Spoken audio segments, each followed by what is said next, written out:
Hey guys, welcome back. This is your host Phil from underKG.com. Today we are gonna learn a few things about the Huawei Mate 10 Pro. It's their latest flagship. We'll start with the design. I actually like the design. It's got 18:9 ratio display with minimal bezels. I wouldn't call it bezel-less, but I think it's close to being one. And look at the rear panel. It's got the glass finish with the gorgeous blue color.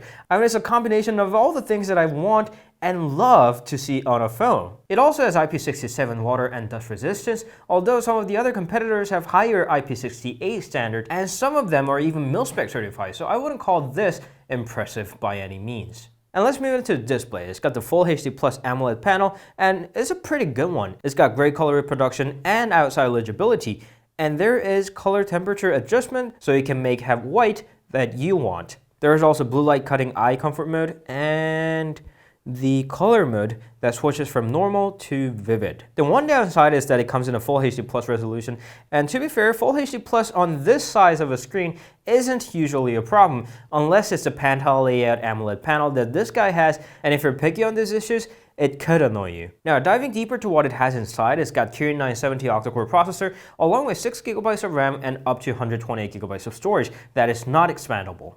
And thanks to that, everything runs so smoothly. You just tap on any of the icons and they don't really take any longer than like half a second. Just tap on it and it's there. It's incredibly fast. And on top of that, you could get one in dual SIM configuration, not just any other dual SIM, but listen to this, 4G plus 4G VoLTE dual SIM. So you can have two LTE SIM cards working simultaneously through VoLTE. That's pretty impressive. Getting back to internals, let's take a look on the software. It runs in the Android Oreo with EMUI 8.0. They bumped up the build number of the EMUI a little bit. I don't really see that much difference from the EMUI 5.0. And as disappointing as it might sound, it actually means that it's pretty good. There are some great gestures like knock on your screen to take screenshot, or you can use your knuckle to capture part of the screen.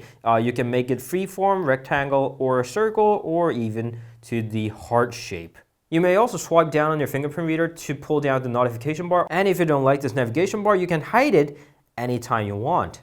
If you're a child of darkness, you can set it up to dark interface colors, or you can turn it bright if you want to, although it's going to conserve a bit more power. Talking about power, you can change your resolution from Full HD Plus to HD Plus, although I didn't see that saving that much power. I would rather use it in Full HD Plus, that's not really that high. And when you turn off the screen, there is always on display, although Huawei likes to call it the always on information.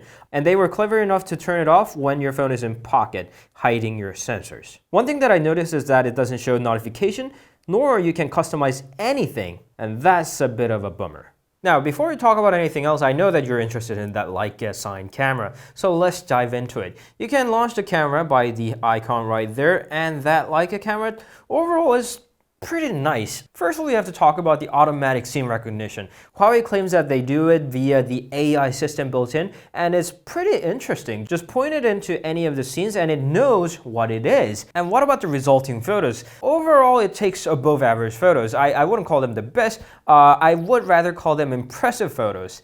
The reason being is that they sharpen the photo a bit too much and they boost up the contrast a bit too much. It's gonna make a great artsy or Instagrammable photos, but if you have more of a realistic side on the taste, then you might not be a fan of this.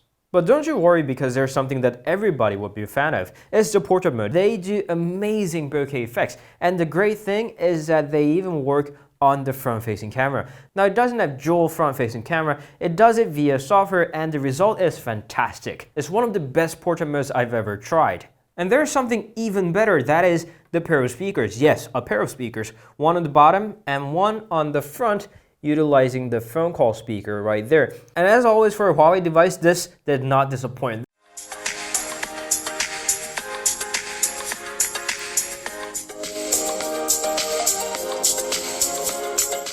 And they also have something prepared for the wired earphones, that is the Huawei Hissen or whatever sound effects. You can customize the 3D audio to near, front, or wide. It's pretty effective if you can use the wired audio. That is because it doesn't have 3.5mm headphone jack. So yes, this is one of those phones that utilizes the USB Type-C port for your earphones.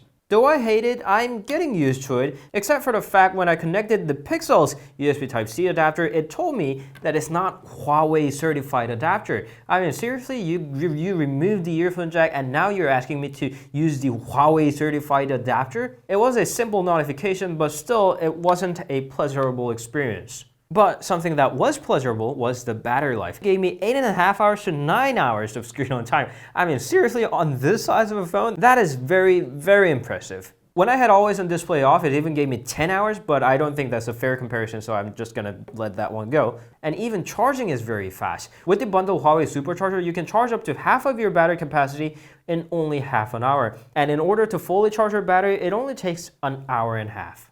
And I believe it was enough background information to jump into the conclusion. Now, the Huawei Mate 10 Pro is a flagship, and that means it should compete with the Samsung Galaxy S8 devices, S8, S8 Plus, which of the size that you choose. And I think it's gonna make a great competition. Yes, the Galaxy S8 does have a few edges, no pun intended. It's got more detailed camera, I would say. It's got the earphone jack, it's got better weather protection, and it has wireless charging built in. In contrast, the Mate 10 Pro has great bokeh trick, stereo speakers, great stereo speakers, and awesome battery life, albeit the lower screen resolution that could be noticeable. So overall, I would call it a great flagship smartphone and a great contender on the flagship smartphone match of 2017 or early 2018. It's not cheap at all. It does come at a cost, and that is the reason why I'm not calling it the absolute best over the others, but still, great job, Huawei. I like what you did here, especially the way it looks. I love the back of it. So that was our quick review on the Huawei Mate 10 Pro. If you have any questions, please leave them down in the comments. You can always meet us on Instagram, Facebook, Twitter, and Google+. We'll see you guys later.